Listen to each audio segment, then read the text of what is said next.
All right, and we are live. What's up, everyone? Coach David here with Monroe Jiu-Jitsu, and we've, of course, got Professor Muhammad and the man himself, Todd Williams, with Monroe Jiu-Jitsu. So, welcome. I appreciate it. Thanks for having me. Todd, I every time I'm down, because my parents live in Monroe, I'm from Monroe, every time I'm down there, I'm like, the school's around here. So I'm looking down. I know it's down one of the side streets. I'm going down Monroe Street. I was like, man, it's around here somewhere. How long have you been in that spot downtown? July 30th, 2017. Yeah. It's a long time. I always say we're 400 yards from General Custer.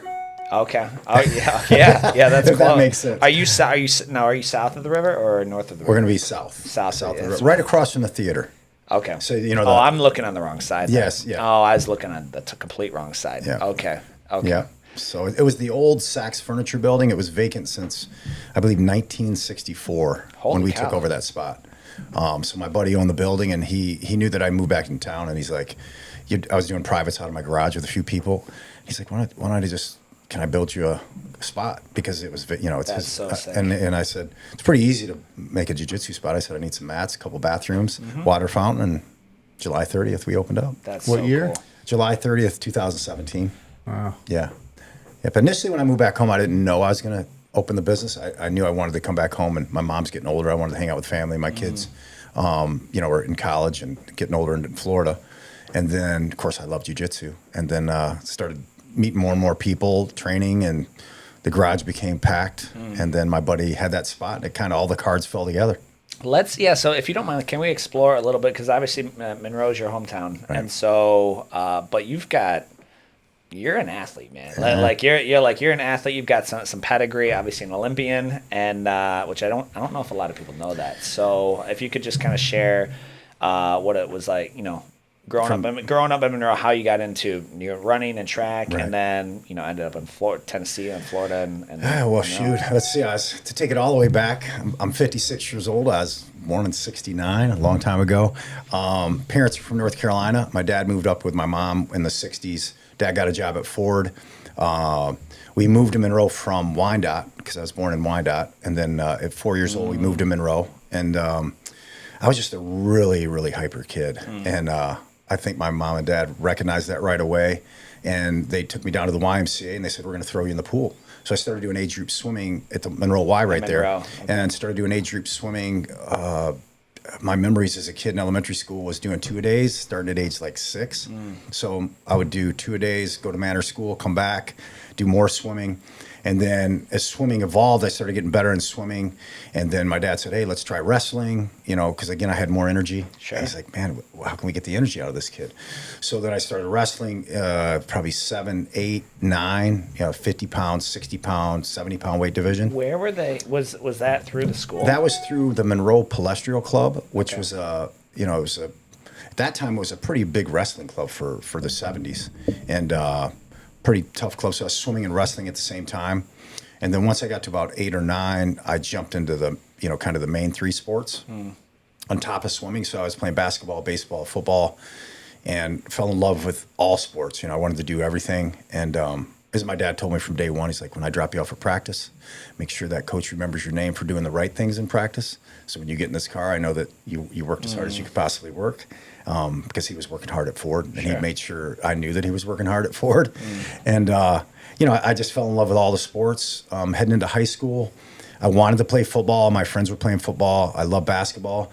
But, we can talk about this more as the podcast goes. And I mention this anytime that I get interviewed. It's like I was blessed to have great people around me to kind of guide me in the right directions. And I had a football coach that saw me doing the conditioning drills for running. And he's like, you're doing pretty good in football, but I think you should try, I think you should really try track.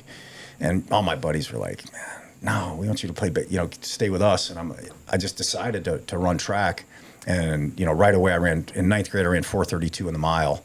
4:32? 4:32. 4 minutes and 32 seconds. Yeah, as a freshman. That's incredible. Yeah, on cinders at Navarre Field. Where Navarre is? Yeah. The dirt, that. Yeah. Oh my god. Oh my gosh. Yeah. Holy cow. Yeah. So it's like a prison yard. So Randy Monday, it is like that, like the Jericho Mile, and so Randy was my track coach and football coach. So now he's like, wow, you've just run 4:32, 9:51 for 2 miles. You need to stop football immediately and go. I'm going to hand you off to my next coach. What was your height and weight in ninth grade? Probably 130. Probably 5'8", 130, 5'7", 130 at that time. And even as a professional, I was 5'9", 1. I got to my ideal was 139 to 141 because I'm 200 now. So when I ran, I was lean. But again, having great people, I had Coach Randy Monday as a coach. I had my dad as a really good influence. I had a great family that tried to pull me away from the bad decisions. Sure. And then I was introduced to my high school coach, Dave Bork, and I always give him props because, again, having things falling into right places. Dave, my coach, actually ran at a Division I level, and he ran with 2 Olympians at Miami of Ohio. So when I got to Monroe High School, he had this structure of his expectations for our team wasn't just to be part of the team, or he had serious, it was a serious practice. It was like, this is what we do. Our expectations are to be the best in the state. There is no we're just going to show up and do this halfway. And I loved it, because of the swimming background and the wrestling background. I was kind of craving hard work, and I had great coaches to convince me, hey, if you make these decisions, good things can happen. So let me ask you, where did that come from to get a 4:32 mile and under the 9 and change 2-minute mile? That's very good for being a freshman. Yeah. Very good. Obviously, you got people's attention. Looking back, was it you had some type of drive and you weren't necessarily maybe blessed to be a runner, or did you just have a mentality is you're going to go? Where did that come from? Was it both? Was it one or the other? I think it's being blessed, but also being blessed with the work ethic to recognize, and then having the coaches and a great family to say, from day one, it was hey, when you show up to practice, give it absolutely everything, because if you do give it everything, it's going to give you a better chance to start. So initially it was just it's swimming. It was I'm going to have a better chance to get on the main block, right? I'm going to be able to be on the starting spot on the swim team for 8 and unders, right? So it was already in my brain wiring of okay, if I go there and I train as hard as I possibly can and listen to the coach, then good things can happen. So then when I took that to football, I tried to win every jumping jack, every sprint.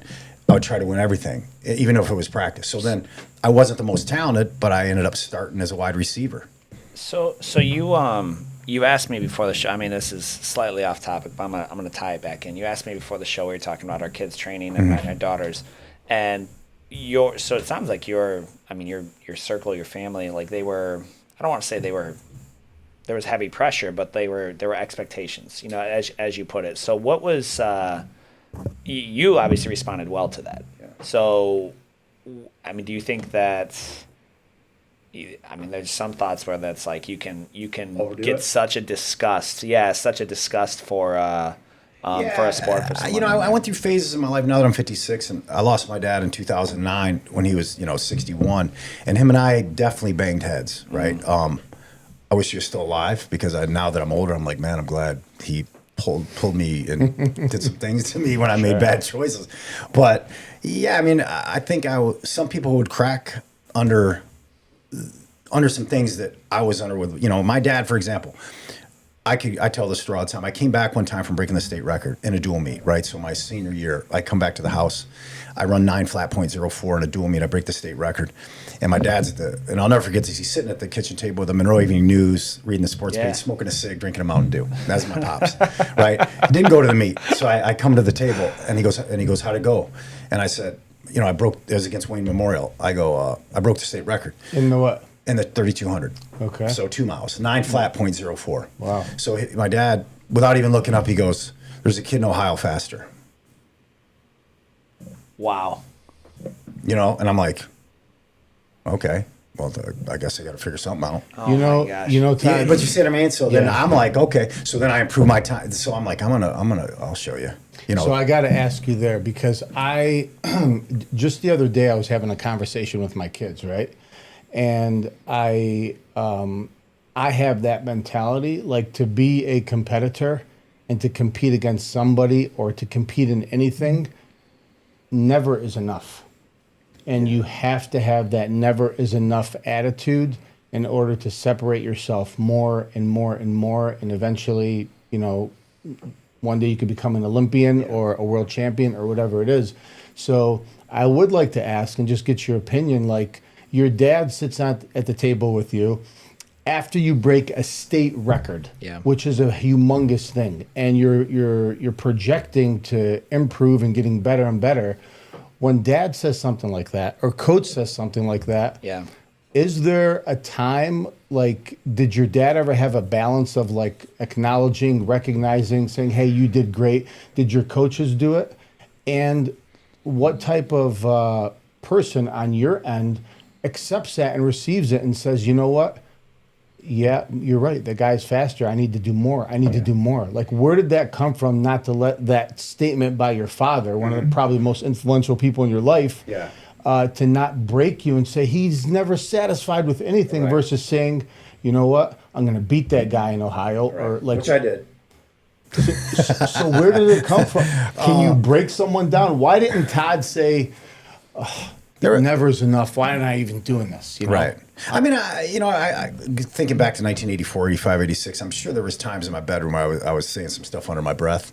Wasn't that happy with it. But also, again, back to my high school coach, Dave Bork. He was that guy. In my mind, it was, I don't want to paint it all back, because my dad gave a lot of time and did a lot of great things for the community of Monroe and a lot of kids when he coached baseball and basketball and did a lot of great things. I think for me personally, I looked at it like, I'm going to show you. And he was doing it because he never wanted me to he used the word, don't get complacent. Today's over. If you did that today, let's think about tomorrow. Which I agree with. I agree with. Yeah. So, and then I found out later on, that he had every article. He was proud of me, but he just never wanted me to take a step back. He always wanted me to look forward. Right. So that's where, then when I got the full scholarship, now you got a full scholarship to the University of Tennessee. Get down there, don't screw this up. I'll never forget that when he dropped me off, my dad would never cry. But that day when I got out of the car to head to the dorm, he barely, gave me a little tap and said, take care of business. And, a tear was coming out, and then he drives down from Knoxville back to Detroit, or Monroe. What was curiously, and what was your grandfather like? He passed away at 58. Okay. He died on my birthday. Yeah, so 1978. Okay. So he was on my 9th birthday. So that was but I mean, coming from where Weaverville, North Carolina, where it was a lot of work. Yeah, it was a lot of work. I mean, that's what my dad would. If I didn't take the garbage out, he'd take me to foundry. He would take me to the foundry and say, "Do you want to do this?" Prove a point. Like, is this where do you want to be? If you didn't take the garbage out? Well, he would. Yeah, he would legit load you in the car, take it. If I didn't do certain things that I was supposed to do, he would leave a butter knife. This is a true story. He would leave a butter knife for me to pop the dandelion, so they would get from the root. So, like in our yard, I would have to make sure how I said I like clean. Yeah, our yard was the best.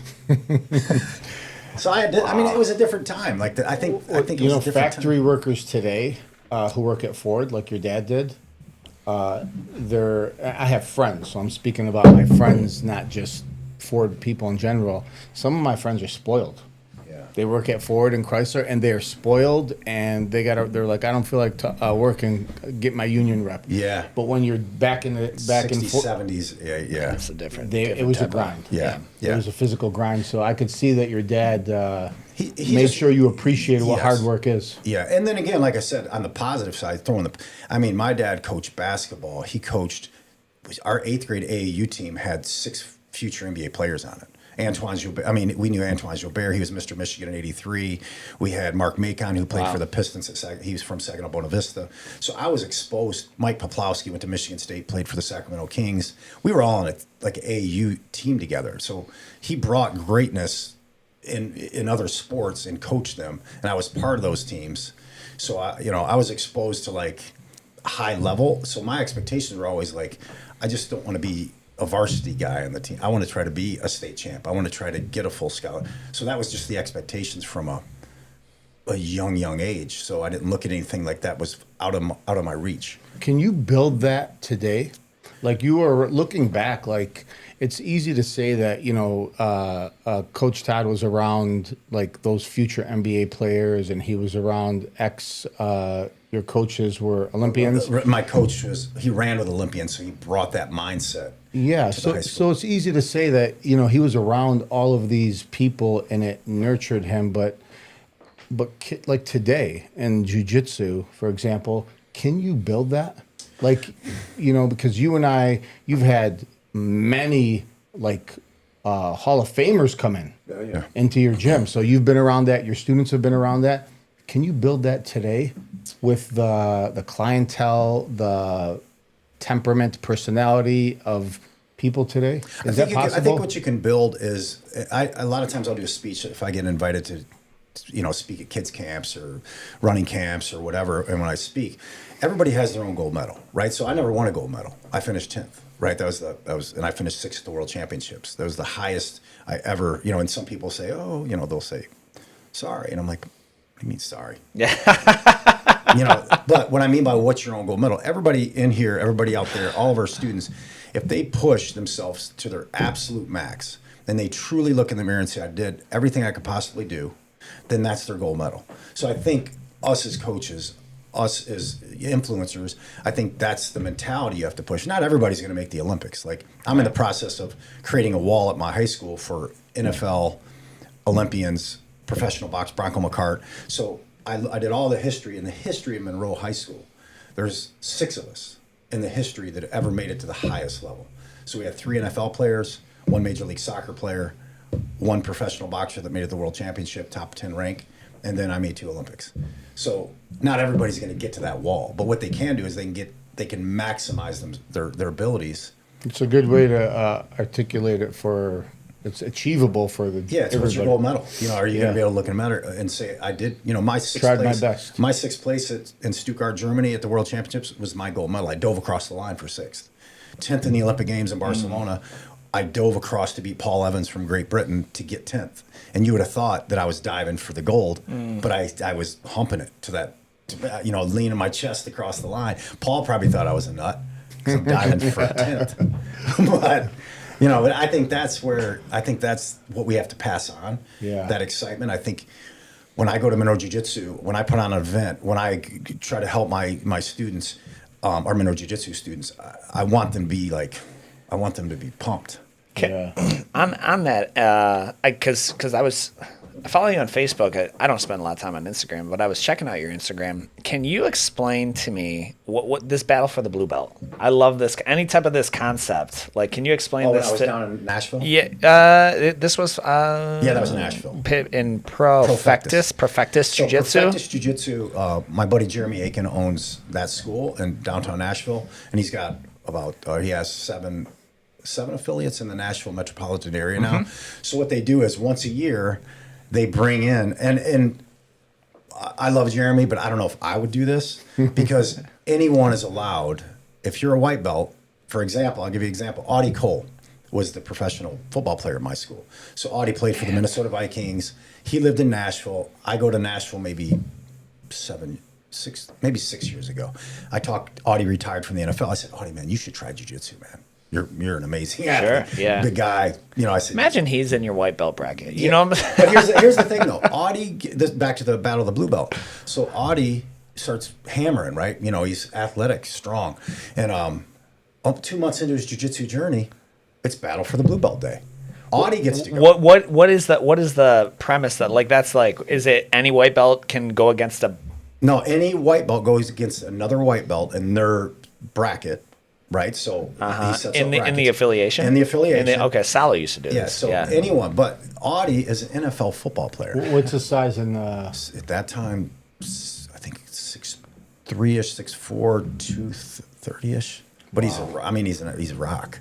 Yeah. But and when you put that type of athlete with no technique, and he's a white belt with maybe an outside trip or something or a double leg. He's picturing a Detroit Lion in front of him.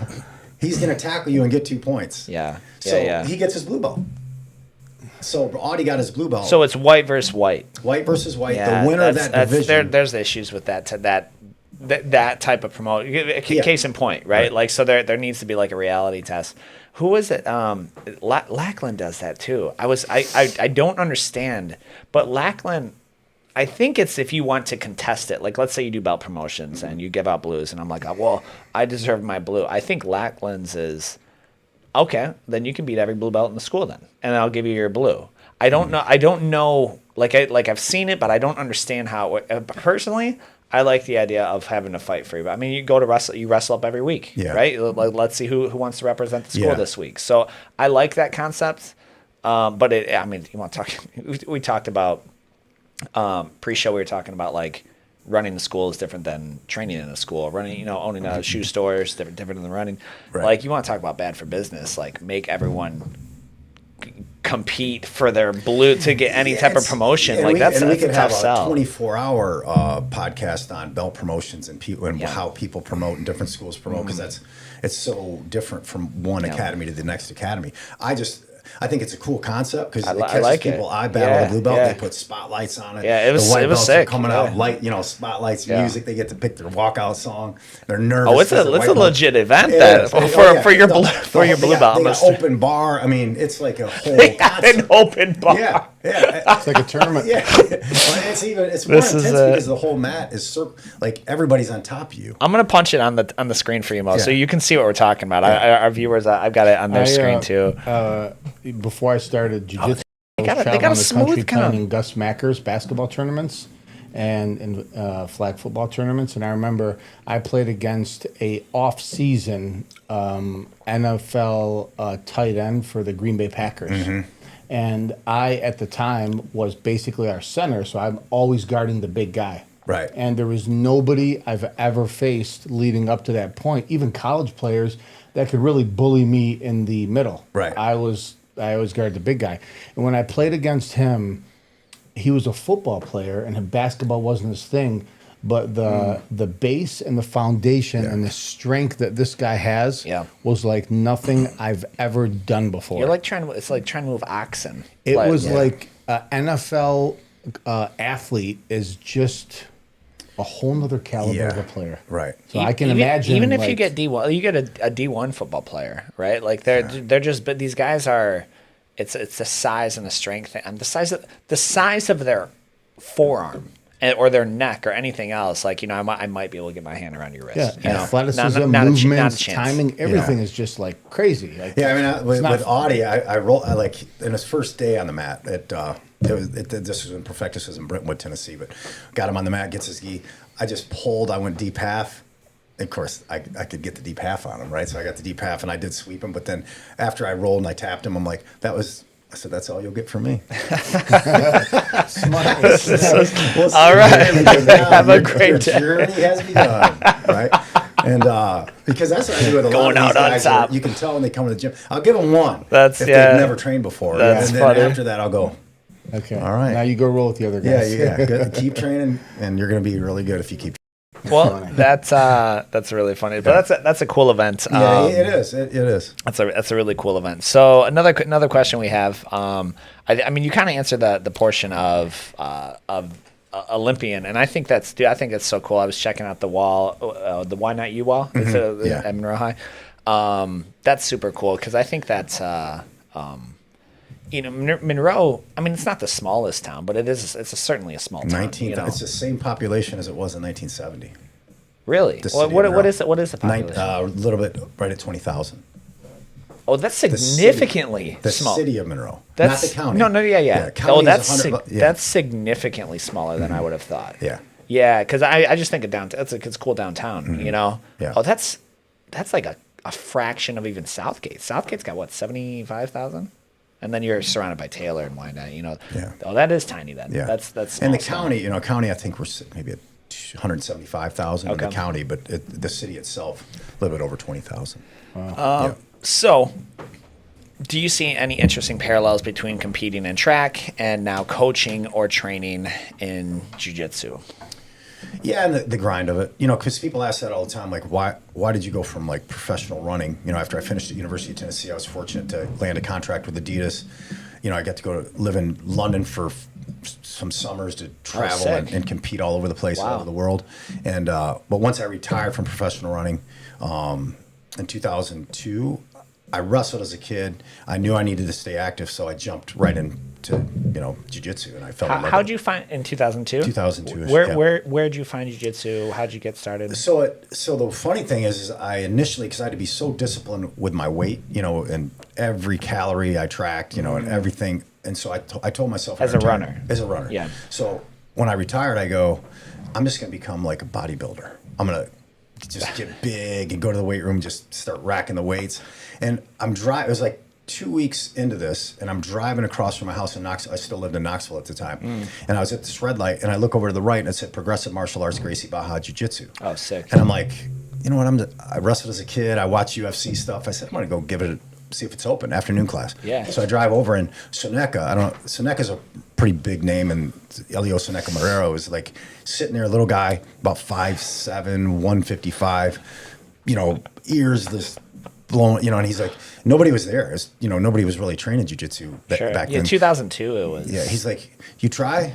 And I said, yeah. He goes, you ever, he's Portuguese, it's kind of broken. I said, I'll give it a try. So he's the one that really got me to love jiu-jitsu in that one day. Like, he dominated me so nice. Does that make sense? Like, yeah. He was so nice, just beat me up. I was like, man, I gotta figure this out. There's something about like when someone is very obviously dominating you without effort. When you're like, there's something to it. Like, and they're almost bored with it, Yeah. and they, I felt that way with Hanato. Like, I threw, he and I, super cool dude, and like just probably one of my favorite grapplers. He's funny too. Like, he's really funny, and Vegan, by the way. Is he vegan? Or vegan or vegetarian? Yeah, He doesn't eat meat. was 3 steps ahead of me the entire way. Yeah. Like I was almost like I completely felt like a white Yeah. belt. I'm like, why am I even trying? Like at this point, I'm not gonna move because anything I do, he's gonna use it. Like why am I trying any of this? Like, it's Right. not working. Right. And that is jiu-jitsu. And people, I think they have this misconception. They think it's not as effective as it truly is. 100%. I'm just like, all right, well, it's a superpower, like that's because you can't. I was talking with a gentleman. He trains police departments and things. You want to talk about, and they traditionally, like, I think he was for Inkster or something, and it was the old, like, control them by beating them to a pulp. I was like, well, now there's there's extreme liability to a police department. I mean, with body cams and the whole nine and the overuse of force. Like, jiu-jitsu is, I don't know how it's not. I don't know how it's not mandatory for all the departments. And that's in Monroe. Like, my school sits right across the street from Monroe County Sheriff, and the under sheriff is Joe Hammond, who is one of my a student of Monroe Jiu-Jitsu. So I've worked with Monroe Police Department, which one of my best friends was the former, so it's small town, right? Sure. So I started working. I formed some partnerships with those guys over the last 4 years, and again, just using the Kimura, I've had 7 endorsements where they use the Kimura on the job. That's helped them. The handcuff. Yeah, I'm assuming, well, just one was a suicide at Rosterfield. Somebody was going for their pocket. Boom, kept it away. Right, just something maybe not. But it's 7 examples, and to me, that's enough right there. Yeah. To make the department go, oh, let's continue this. And then, of course, with my friend that was a blue belt college teammate, Paul Butterfield, he was killed in the line of duty in 2013. So In Monroe? No, he was killed in Petoskey. Up there. So when I started Monroe Jiu-Jitsu, I started the Paul Butterfield Law Enforcement Program, where all officers from anywhere can train for free, forever. You still do that? I still do that. Wow, Yeah, that's so awesome. anybody can come, any agency. That's fantastic. It's all in honor of Paul. And right now we have 19 active law enforcement from state, federal, county, city agencies that are training at Monroe Jiu-Jitsu. Yeah. Well, and That's awesome. I know Brownstown, Tyler over at Brownstown, like they've been running they've been doing training over there, and they just made the news because they got stabbed. They have data now, and it was something like, I'm gonna just broad brush, half, right? Like, everything was cut in half as far as like overuse charges or allegations, cut in half. Injuries to suspects, cut in half. Injuries to officers, cut in half. Like just, and I think it's a couple of years, like not very long, 2 years maybe is when they've been tracking. I think and over the time that I've been teaching, helping instruction with the law enforcement, is what's become successful is just like we talked about in front of the screen. So what I'll do is I don't know if I made the name up. I don't know. It's probably out there. So scenario-based training. So what I'll do is I'll show a video of a scenario where an officer's in some type of confrontation. Oh, that's cool. And so they can watch it, and then I'll say, here's some things how jiu-jitsu can help you in that scenario. Very simple. Yeah, the next half hour, then we're going to do 4 scenarios in this 2-hour block, or if we're doing a 4-hour block. For the class or the law enforcement? For just when we do the law enforcement only. Because one time a year we'll just do law enforcement only, so I'll set that block aside. Now that's going to be a different agreement than just the free training, because that's going to be privates.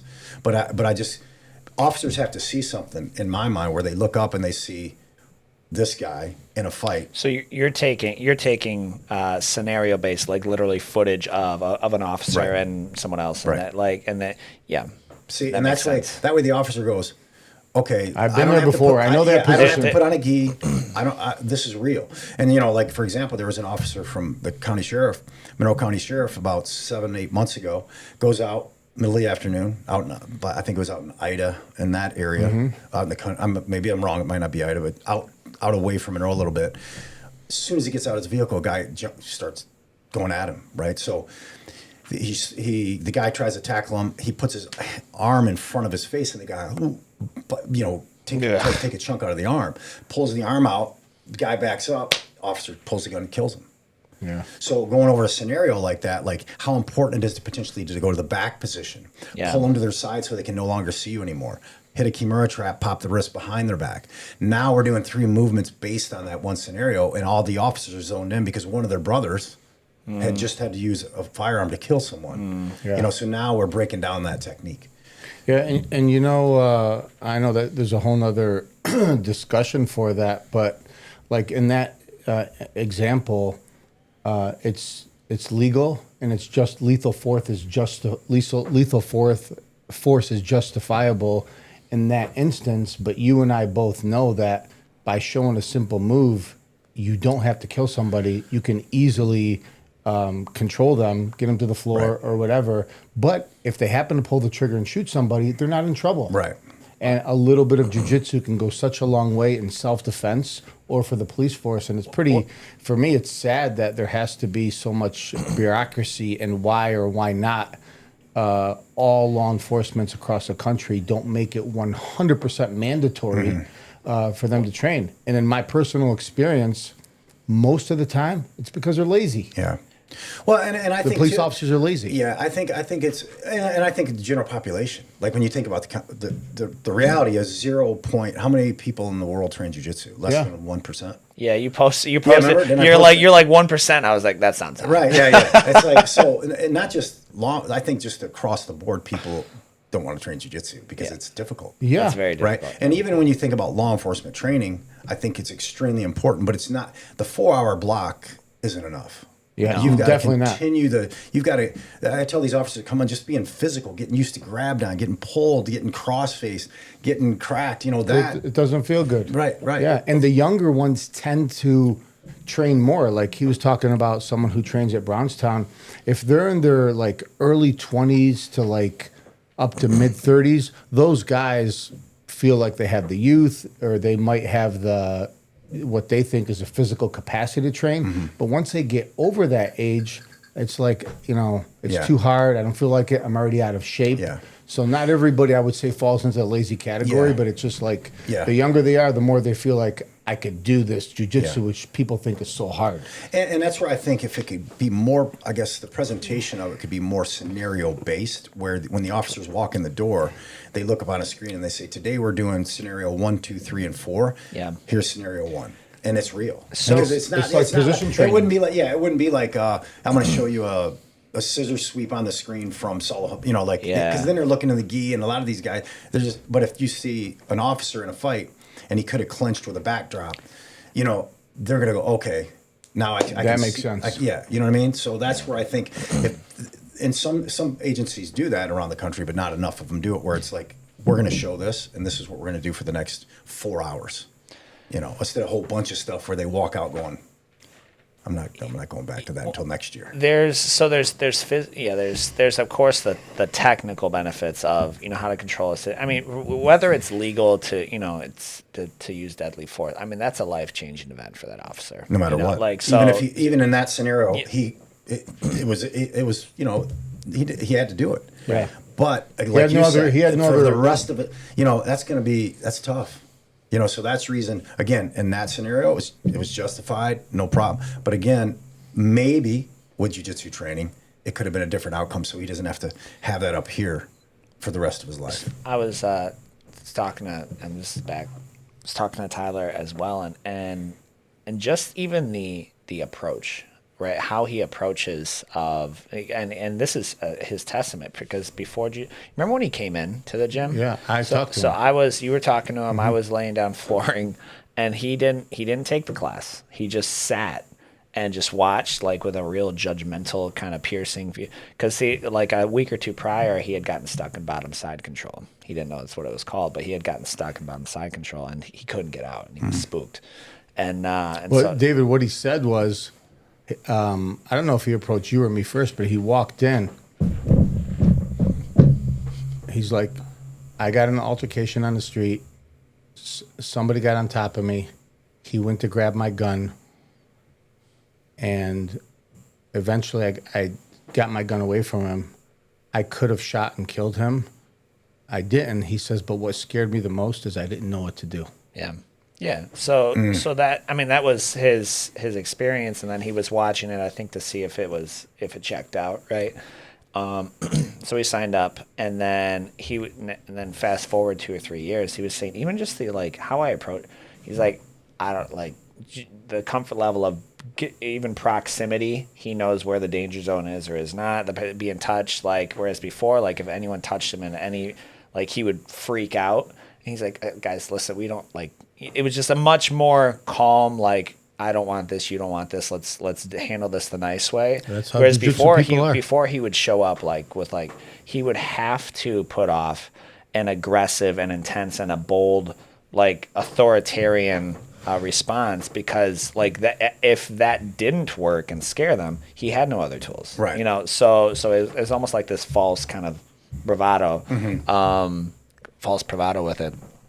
I want to change gears a little bit. Yeah, and, let's get back to Mr. Todd. Can you tell us about your collaboration with Black Swan Wrestling? Black Swan. So one of Monroe Jiu-Jitsu students, David Wickenheiser, he's good friends with the wrestling coach, Nick Eby from St. Mary's Catholic Central. Oh, yeah.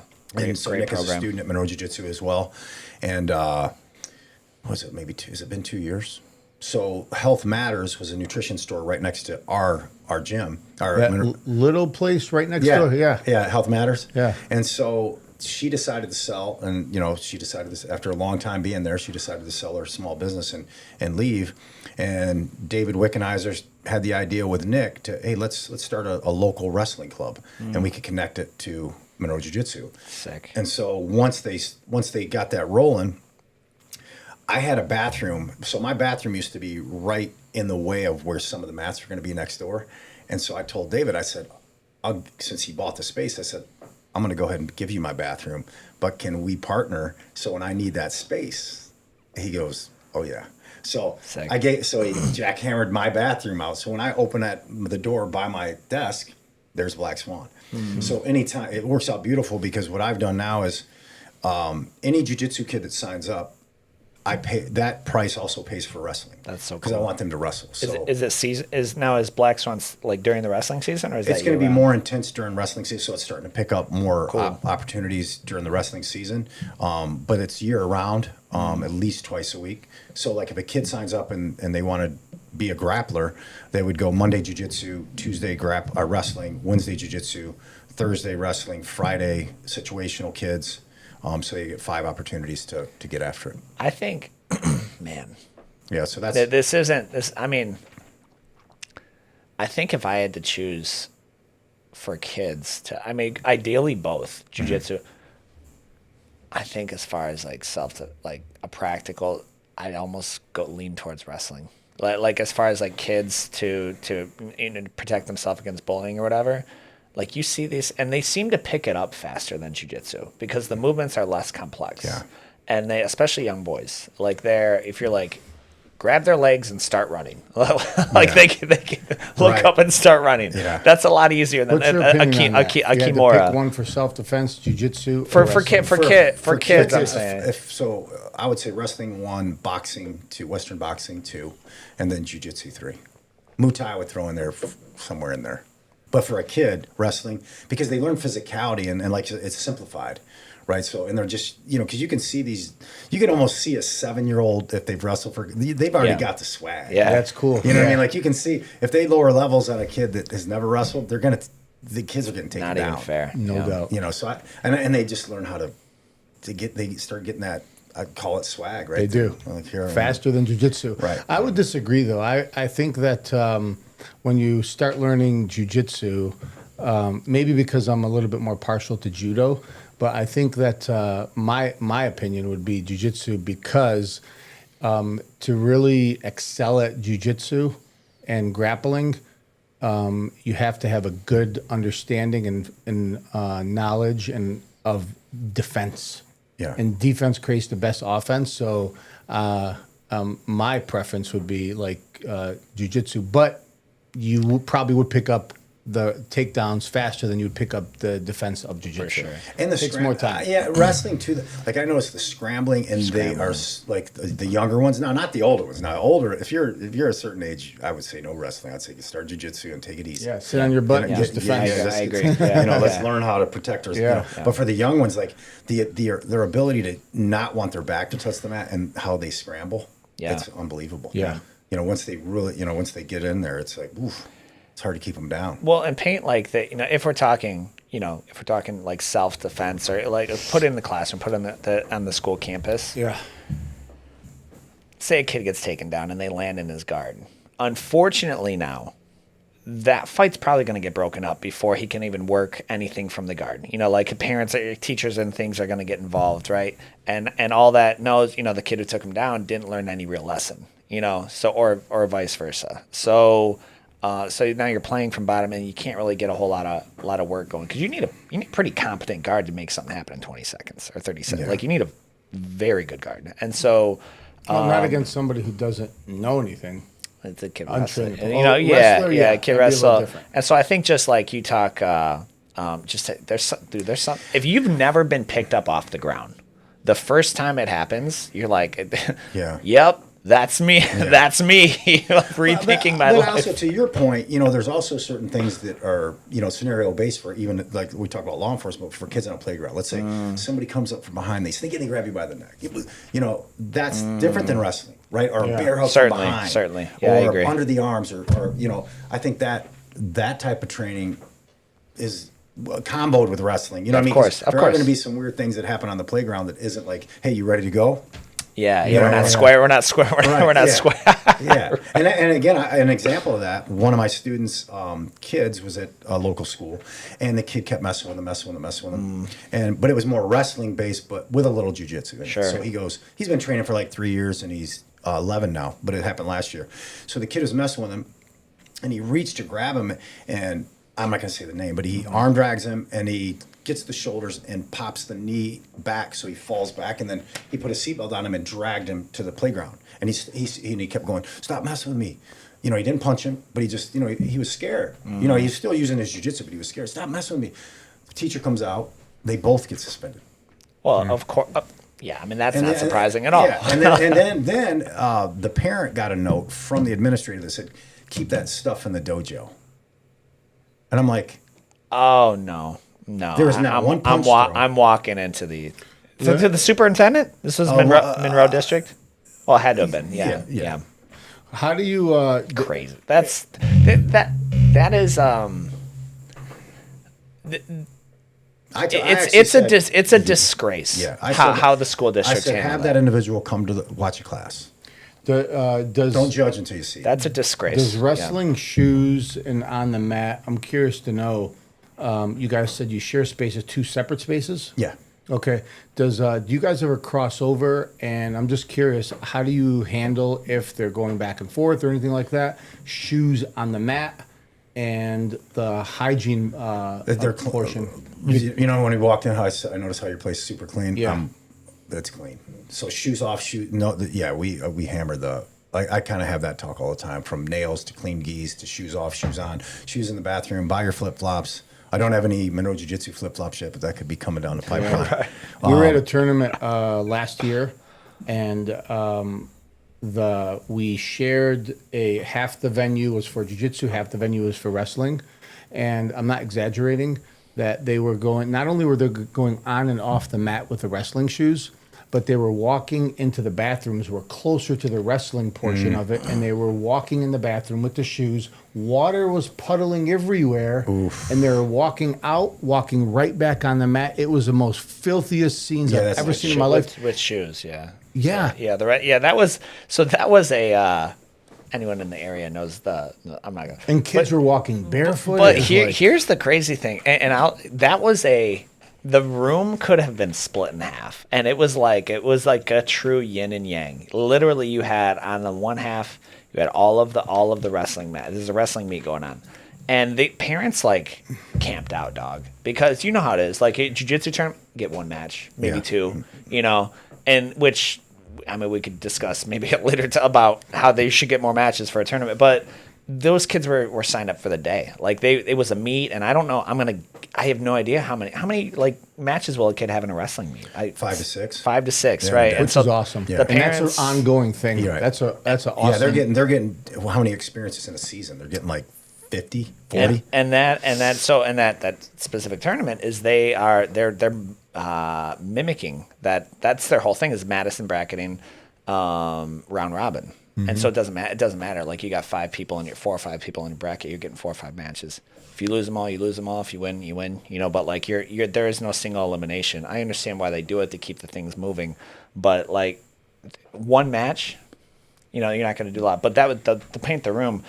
The wrestling side, parents were They had literally like camper chairs, coolers, like beered out, snacked out. Like, they were prepared. They had like carts. Like, it was like tailgating. Yeah. Yeah. And then and it was just screaming, and to that point, you could just tell a large portion of the parents wrestled, like the fathers specifically, like wrestled, and they were like, and the jiu-jitsu side, I'm gonna guess most of the parents didn't do any form of grappling, right? That's true. And the whole other side, like, you have this really intense, loud, rowdy half of the room, no barrier, by the way, and the other half was like freaking. Woodstock's a bad example, but they were just like much calmer, a little bit more zen. And I think for the combat sport aspect, I'm not going to say go the full end. There needs to be a level of aggression, which I didn't even start to get. We were talking about Nate before show. Mm-hmm. I underestimate how aggressive he is every time we match up.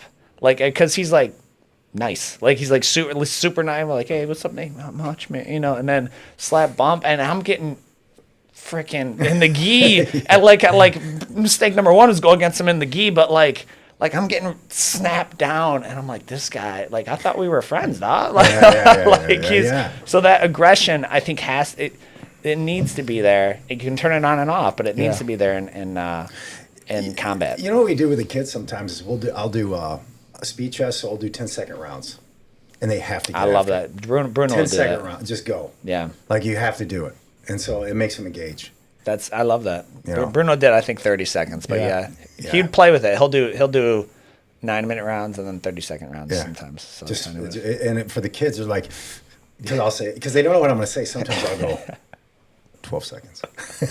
And they're like, what do you say? I say 12 seconds. That's funny. And then I was like, right. What do I do? What do I do? And I said, and I said, you can't go backwards. That's awesome. There's no like this. It's like you're going forward. So they gotta do something. They gotta shoot. They gotta do something. They gotta grab. They gotta snap. So that kind of helps the kids engage. It's fun. So we answered a large portion of the questions that we have. What's next for you guys, though? I'm seeing you. I guess I didn't realize you were as old as 2017. So you've been around longer, obviously, than we have at Metro.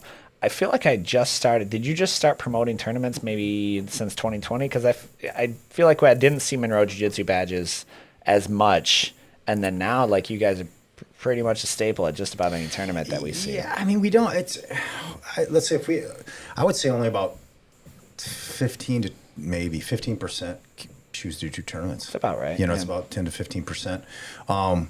We talk about it a lot. I mean, I try, you know, my background with Soneca and then Luis is self-defense slash, of course, competition's part of it. Sure. But, you know, we're focused on the playground stuff. We're focused on walking in a back alley, somebody grabs you by the hair. I mean, we're never going to go away from that. So I encourage competition because I think it's awesome. I think I love it. You know, I just got back from World Masters. I'm never going to stop.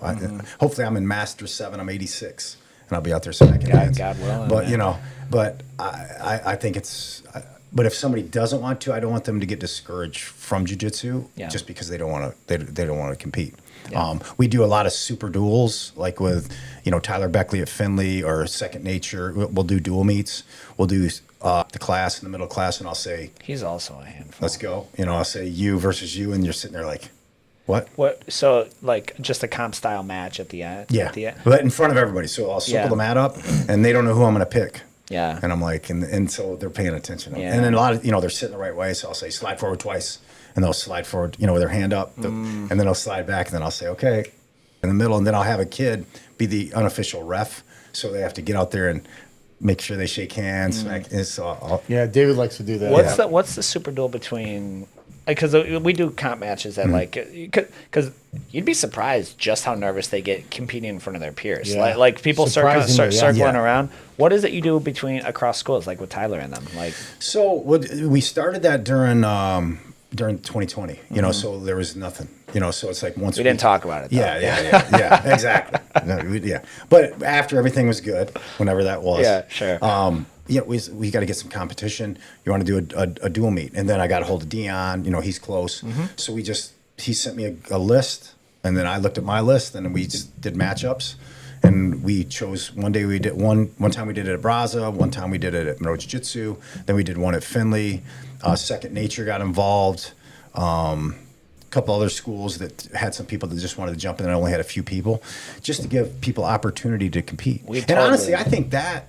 Some people disagree with me, but I think when it's intense, when it's only you and your peers are watching it and it's a circle around you, I feel like that's pretty intense. Really? Very. It's equal. I could see it would be 100% equivalent to that. Right? Yeah. Like, let's say, by the way, you ever want to dual meet, like Metro's down, but like, let's just say we get together and it's my squad's there and you bring out Nate.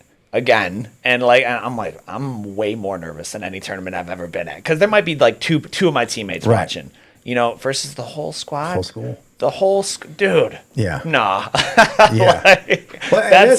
I'm getting nervous thinking about that. Yeah. That's crazy. Yeah. That is crazy. What rule set do you follow when you do that? IBJJF. Oh, yeah. cool. Or sometimes we'll do sub only. That is so nerve-wracking. We'll just mix it up, right? We'll just depending on what we want to do. It's just more for people to get out there and smack hands and just have that feeling. Do you find more people are with your overall student base, more would be likely to do that than actually jump into a tournament? 100%. Well, it's cost effective. Yeah, of course. Yeah, I could see that. And then you could maybe right, like maybe that's a way because we did a scrimmage similar, right? We call it a scrimmage with Palm and them, and we also did it with Craig Funk and Freedom, and like that was just you set it up, cost effective, and there's really like maybe they do that and they're like, oh, because we have no medals for them, right? That right, but they're like, well, I might do a tournament. That's what I think. So I think it gives them the taste. Yeah. And then if they like it, you might get 4 more competitors out of it.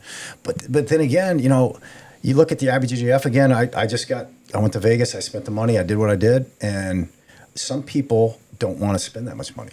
Because if a family of 4, I remember your post. He made a post. You're like, how much would it be for a family? There's like $560 or something, or more if you let's say you did a local regional and you did Saturday, Sunday, gi no gi. You did a family of 4. Yeah. You have to sign up for the memberships. Then you have to do the registrations for both. It was heading toward a grand. grand. Because it was that their memberships. Yeah. So it's like $860 or something. Yeah, $860. Yeah.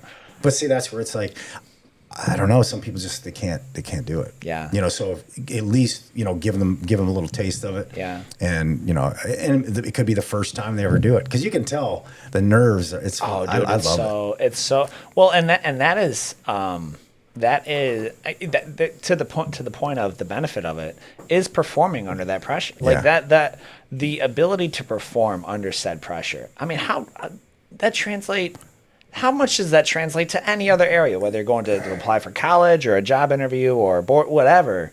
Like it is, And it's good experience because like the tournament and everything around there is just a distraction. Yeah. It's how much can you focus on what you've been practicing? And it's different, man, because I Worlds this year, I went against Rogerio Lesh, the guy from Brazil. In the grits. I've been going at it for a long time, but it's just different. Yeah. You know, like at the end of that 5 minutes, I'm like, oh baby, you know, and then you walk over and you're like trying to get them back, and they're like, Todd Williams back again. I'm like, oh, I just got over here. You know, like, get that massage. How did you do that? Man. I third. I finished third. Oh, cool. Yeah, congrats. It was, you know, it's Master 6. I mean, when I was running, when I was younger, I used to look at like older master runners. You know, when I was 25, I'd look at these older guys running and stuff. I go, there's no way.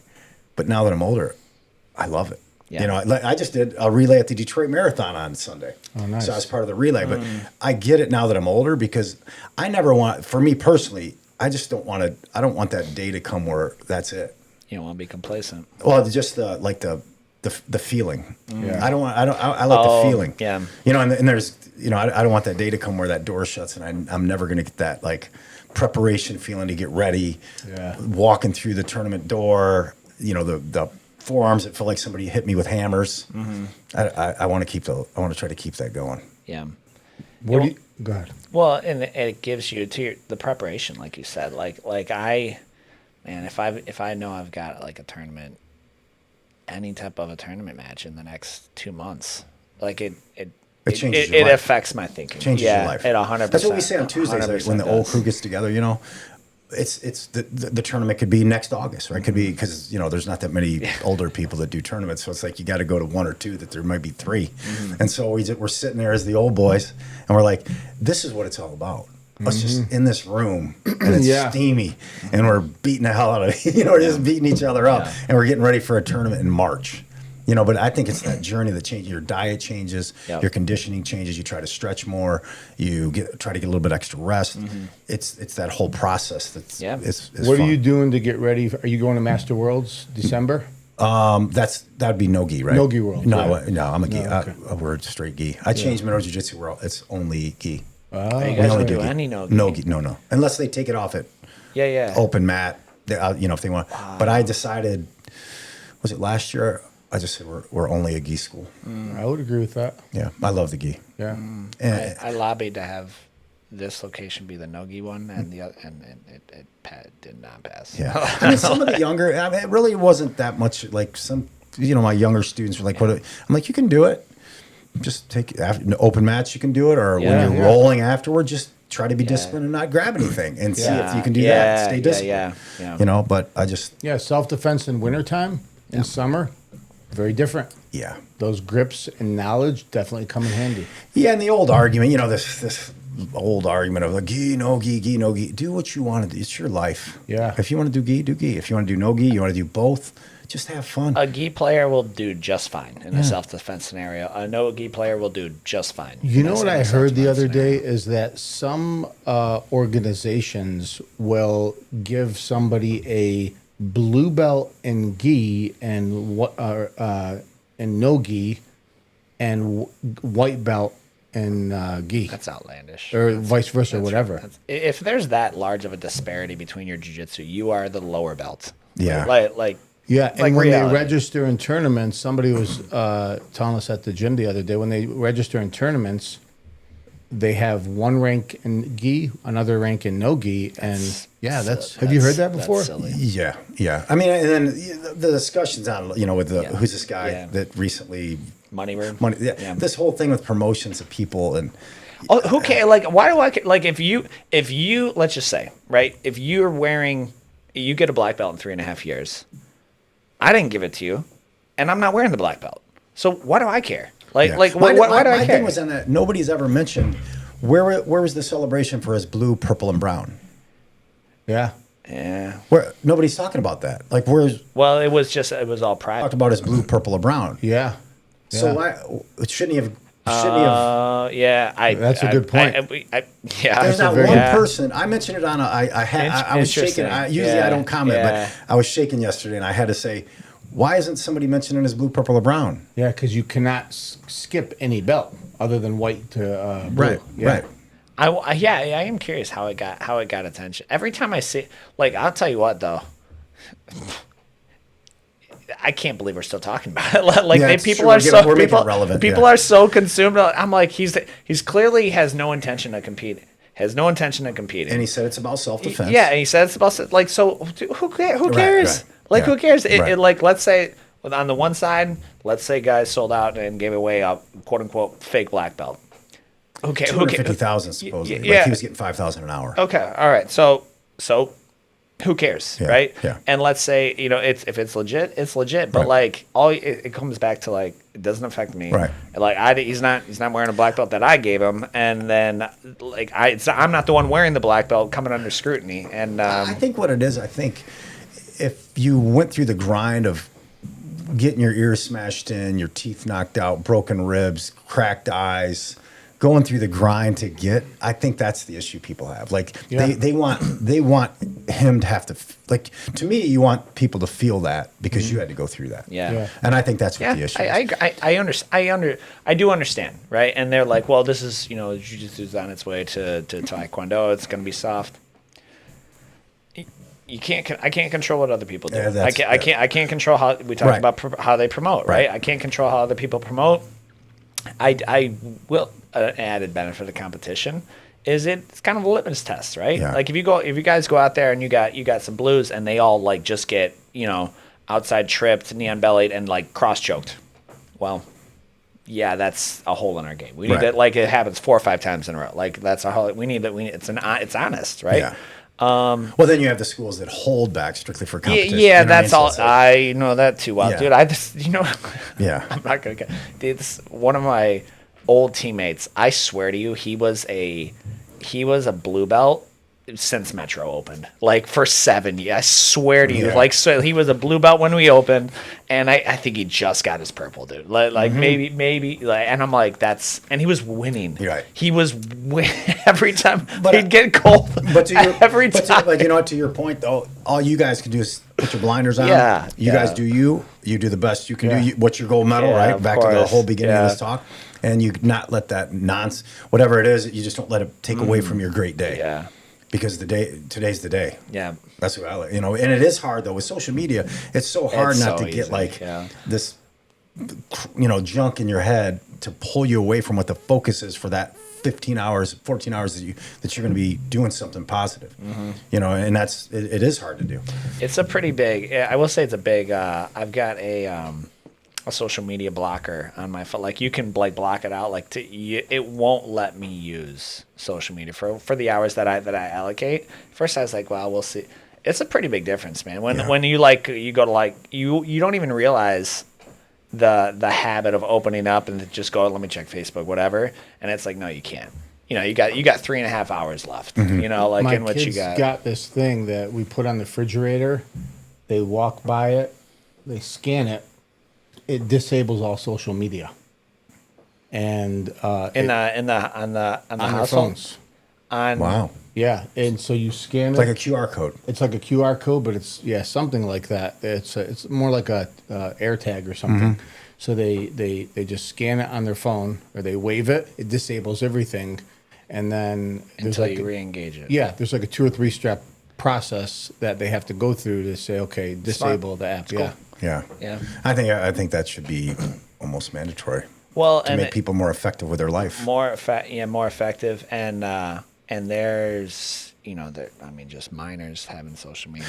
Yeah, but see, that's the thing too. Like we have you can some of these content creators that have made it big. Like there's one in Monroe that one of my students' brothers, Carter PC. If you look him up, he has 6 million followers on TikTok. Wow. Yeah, Carter PC. Wow. Yeah. Holy and he cow. just graduated high school, goes to LA, super successful. Wow. So when some of these kids that go to school with Carter PC look at Carter, I want to do that, right? But it's almost like I said, it goes back to like the wall, right? There's 6 people in the history. You know what I mean? It's like you don't want to discourage the high level goal because you want Yeah. everybody to try to go for it. Right. But then you also want to kind of be like I don't know if realist, because I made it to the Olympics. So I never want somebody to go, well, you did it. So back to the content creation is like, do you want to just pull that from somebody that goes, I want to be on here all the time because I think I can be the next Carter PC. That's the slippery slope. Yeah, and it's and like the going to the Olympics or high level athletes, if it's about drive and passion, it's a good goal. It doesn't matter if you're a content creator or you're an athlete, but if you're doing it for that reason, then yes, do it and don't give up till you get there. But if you're doing it because, oh look, he did it, so I could do it too and make money, it's not that easy. It's not. No. Well, Some people have luck. Hard work. Some people have both. I don't think there's any luck involved in it anymore. Like maybe earlier on, maybe early days of TikTok, like you could just accidentally, but now it's like you gotta like there's work involved. There's work and intention involved. Yeah, and and talent. and talent. Yeah, and talent of being. It's editing, entertainment. Editing, presentation, some of the stuff that is out there, they know what they're doing. I mean. And anything, it comes back to anything you choose to do. When I first opened in Monroe Jiu-Jitsu, there's a lot of people going, there's 18,000 people there, and that building's been What are vacant you since doing 64. open here? Yeah, for sure. Yeah. Because the Toledo market, there's a lot, you have, it's already gone. Yeah, and I'm like, north and south. Yeah, but I'm like, I love it. And I'm gonna work. I'm gonna be there. I'm gonna sweat. I'm gonna get out. I'm gonna do it. But if I would have went in like, and not do that, because I didn't, in my head when it opened, there was no chance that it wasn't going to make it. And you can't do it. Making it doesn't mean making money. Making it means you're doing it and you're getting fulfillment and joy out of it. Yeah. And that's not why we opened. We opened because like we love this, and I would do it for free. Yeah. Yeah. And that's I mean, that's just like my running. Going back to like the story is like when I finished up at University of Tennessee, I had a chance to run professionally. Everybody's, oh, you made some money. I'm like, yeah, my first contract ever was for $8,000 a year. But it had incentives in that contract. So the contract said, if you can win the national title, if you can be ranked number 1 in the United States, if you can make the Olympic team, then it bumps to 100, then it bumps to 150, then it bumps to $250,000. So I'm like, okay, I'm going to start at 8. That's sick. But guess what's going to happen? I'm going to live above this little pizza joint, which I did. It was like, I wish it's gone. The building's gone now in Knoxville, but like, my whole life was like, I'm going to show you. Imagine if he was. It comes back to my dad going, kid, know how faster. I'm like, I'm going to show you that. Because they gave a kid a bigger, Adidas gave me that smaller contract, and they gave a kid from Montana State. Nike gave the bigger contract that year to a kid from Montana State. So that was the kid know how is faster moment. Yeah. And I had to make the decision, like, every single second is going to be based on making the Olympic team. How many times did you face that kid in your career leading up? After he got that contract? And you did, yeah. He never beat me again either. Yeah, his name was Shannon Butler from Montana State. And if he's listening, I like Shannon, but he helped me get better. That's awesome. Yeah. That's awesome. Yeah. Well, Yep. I appreciate you coming out and driving up. I know it's a little bit of a drive, but I appreciate you making the time. Obviously, the link is in the comment, guys, in our caption to Monroe Jiu-Jitsu. Right downtown. Every time I go to Monroe, it's the city's changed a little bit. Like it's very I don't want to say appealing as if it wasn't, but it's changed. There's a lot of cool things. A lot of they got downtown, they're adding a lot of things for health and fitness with the new trails. Yeah. Some of the restaurants are. I wish they would stop some of the restaurants that are going in, but sure. It's expand. I just love my hometown. That's the reason. All I do is I try to talk about the positive sides when some of these negative people say Monroe blah blah blah. Yeah. I'm like, don't worry about the blah blah blah. Let's do something good. Yeah. Wake up and drive do something. through the historic district, man. Yeah. I mean, there's great parts of it. You know? Like we still go down. We go to Public House down there. Like big great beer and food. wine. I mean, there's a lot. Public House, beer and wine porter. There's a lot of cool things that you can do. A lot of cool events in the summer with the music festivals. Yeah. So there's good. Anybody can find negative. I always find the good stuff in Monroe. Yeah. And so if you guys are ever in Monroe, now that you know it's across from the theater, Yeah, you I guys can come know. visit. I could have. I was just. It's always. I'm like. I feel like I could just glance down, and I'll see the sign. But but that makes sense. So I appreciate you guys. Feel free to check them out in Monroe, Monroe Jiu-Jitsu. I can't speak enough about their program, and also that it's partnered or collaborated with Black Swan. Black Swan. Man, kids, get the kids in it. Like, 'cause that is that's just stellar. A great opportunity for them. So appreciate you guys. A couple things we do have on our end as far as Metro. We've got our what's coined as Bujitsu coming up, which is next week. It's jiu-jitsu class in Halloween costume, and then And so, obviously, if you're watching this wherever it's at, whether Facebook, YouTube, subscribe, like, follow, comment. If you have any questions, we'll see about tagging and collaborating with Todd on these, and we'll get those answered in the future. Thanks again for coming on. Appreciate it. Thank Thanks, you. Todd. Thanks.